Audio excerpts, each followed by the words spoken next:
Purbaya bakal terapkan pajak e-commerce jika ekonomi tumbuh 6%.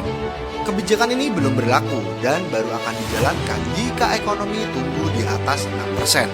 Menteri Keuangan Purbaya Yudi Sadewa menyebut rencana pajak e-commerce ini akan diterapkan saat kondisi ekonomi membaik. Skema yang sedang disiapkan adalah PPh pasal 22 dengan tarif sekitar 0,5%. Tapi aturan resminya masih dikaji. Rencana penerapan disebut bisa dimulai paling cepat Februari 2026. Namun itu belum pasti, menunggu capaian pertumbuhan ekonomi. Pemerintah menilai kebijakan ini nantinya bertujuan menciptakan keadilan antara pedagang online dan offline agar kontribusi pajak lebih seimbang. Kebijakan baru ini akan dipertimbangkan jika ekonomi tumbuh di atas 6%. Fokus pemerintah saat ini adalah memperkuat pemulihan ekonomi sebelum kebijakan dijalankan. Gimana menurutmu perihal rencana ini? Coba tulis pendapatmu di kolom komentar.